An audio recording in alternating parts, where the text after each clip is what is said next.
Sa gumano natin may isa baso manang? Ano, 30 daw. Ay, 30. Tama-tama lang. Kasi yung sa atin 5 eh.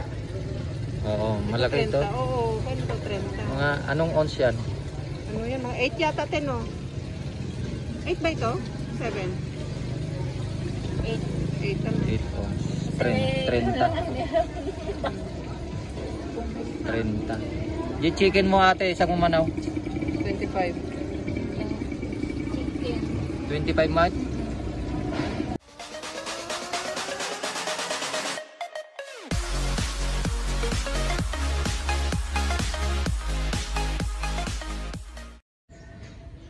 Yes, good morning mga kalakay. Isa na namang video ang ating share ngayon. At pupunta tayo sa ating pwesto doon sa kabilang bayan. At papakita natin yung ating pwesto kung saan ay mayroon tayong mga kakompetensya, mga kalaban at mga kasama sa negosyo na biro mo ay magkatabi-tabi. So, tabi-tabi sila. Yung mga pwesto natin at yung mga pwesto ng mga kalaban natin.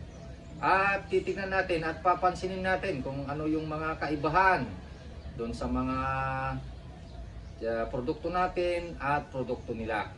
At malalaman nyo at mapapansin nyo siguro kung ano ang mga kaibahan. Okay, let's go!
Sa gumano natin may isa baso manang? Ano, 30 daw. Ay, 30. Tama-tama lang. Kasi yung sa atin 5 eh. Oo, malaki 30. ito. Oo, kano to 30. Mga anong ounce yan? Ano yan, mga 8 yata 10 oh. 8 ba ito? 7? 8 ano? 8 ounce. 30. 30. Yung chicken mo ate, isang umanaw? 25. 25 mat? Harap ka lang. Harap ka tichap mo.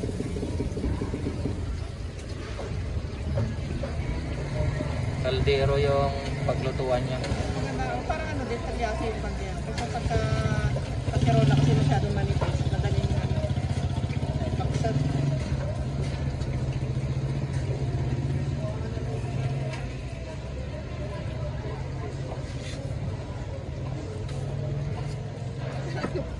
Nanda mo kartong maandawa mo.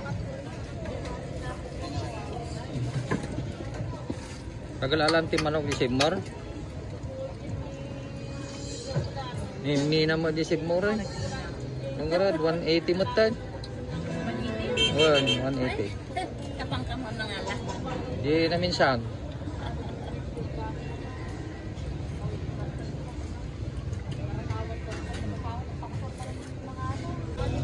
Pintas kiloto na.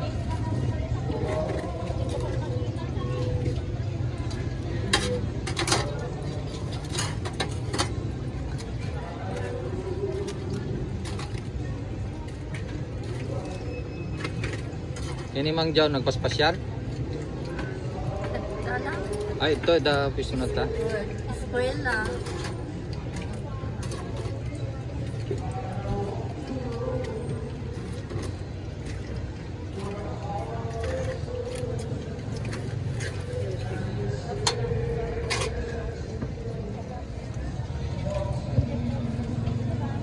Pati dito may palamig. Kompleto. Dapat Yakult. Awan di Yakult mo.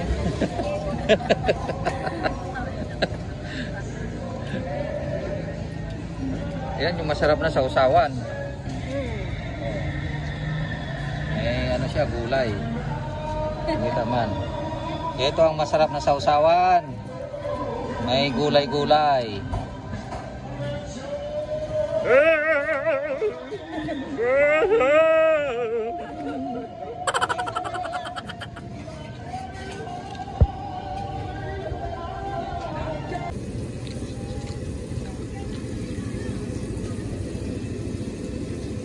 Naluton na, naluton. Kapit maluto niya.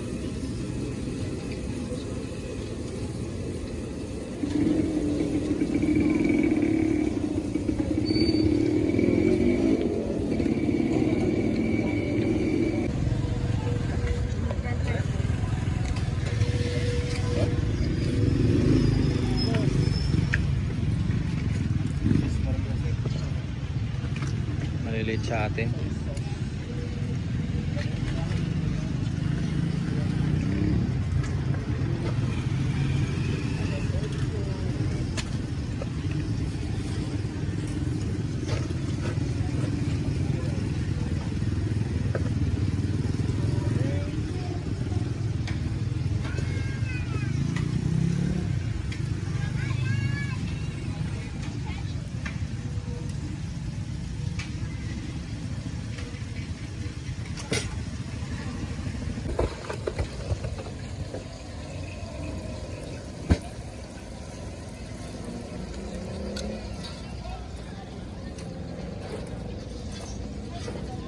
Ano yung nilaitan niya?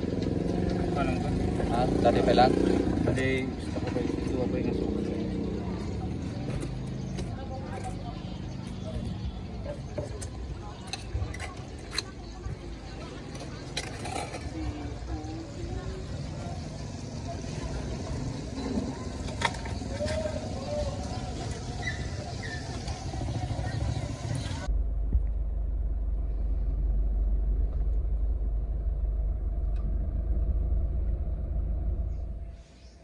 Ayan mga kalagay, napanood ninyo ang ating pinakita na binidyo namin kanina. At siguro nakuha nyo na yung ibig kong sabihin kung ano yung mga kaibahan sa mga produkto ng mga kalaban natin at produkto natin. Ayan. So sa kanila ay mas malaki yung kanilang basong ginamit, 50-30. 8 ounce at yung sa atin ay 5 ounce yung chicken skin, pero 30-20. At yung fried chicken nila ay nakita po ninyo yung kaibahan ng kulay, texture ng kanilang chicken. Mas malaki nga lang talaga ang chicken nila kumpara sa atin. At yung texture ng ating chicken, nakita po ninyo na very bright siya at talagang siguro mapapansin niyo kung maganda o hindi yung texture ng ating fried chicken. Yan. Kaya nga lang ay talagang mas maliit yung sa atin. Pero bakit kaya nakakabenta tayo? At bakit kaya doon ay halos araw-araw ay nakakaputa? Ibig kong sabihin ay nakaka 8 siya ng halos araw-araw. Bakit kaya mga kalakay? So, sana ay nakuha po ninyo yung aking pinupunto rito. Hindi lang po kasi sa laki nakukuha yung magandang benta, kundi nasa sarap at lasa ng ating chicken. Yan, hindi ko naman sinasabing hindi masarap yung chicken ng kalaban natin. Siyempre may sarili po silang recipe. May sarili silang timpla. So, ngayon, kung alin ang mas gusto ng mga tao, ay yun talaga ang laging pupunta ng mga tao. At hindi ko naman sinasabi na walang bumibili sa mga kalaban natin. Mayroon. Pero ang kaibahan nun ay kung alin ang mas maraming pinipili na bibilhan ng mga tao. Yan, mga kalakay. So nakita po ninyo ang kaibahan ng aming pwesto sa pwesto ng mga kalaban natin. Alin kaya ang mas bright or mas maganda yung aura ng mga pwesto namin at kumpara dun sa mga pwesto ng mga kalaban natin? Alin ang mas magandang aura? So, ito pong aking sinasabi ay mga idea ng mga negosyo. Kung paano namin dinidiskartihan yung aming negosyo, mga kalakay. Yan. So, sana ay nagkaroon po tayo ng idea dito, mga kalakay. Anong mga kaibahan ng mga diskarte ng mga kalaban natin at diskarte natin. Yan. So, kung mas malaki ang tsak ninyo para kayo ay makabenta, yun po ang gusto ninyo. So, gusto po ninyong kayo ang pupuntahan dahil mas malaki ang inyong tsak. Pero sa amin, may sinusunod po kaming size. Yan.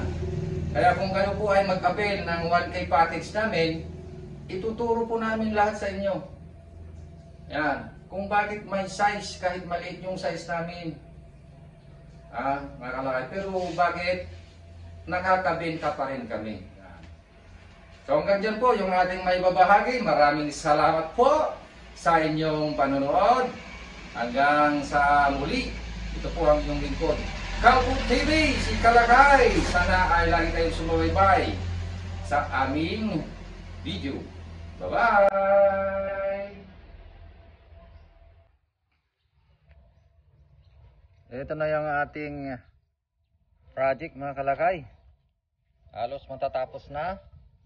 Nandito yung water drainage natin.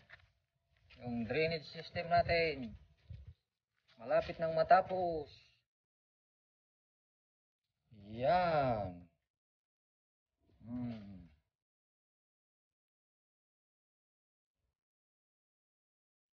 Ayun.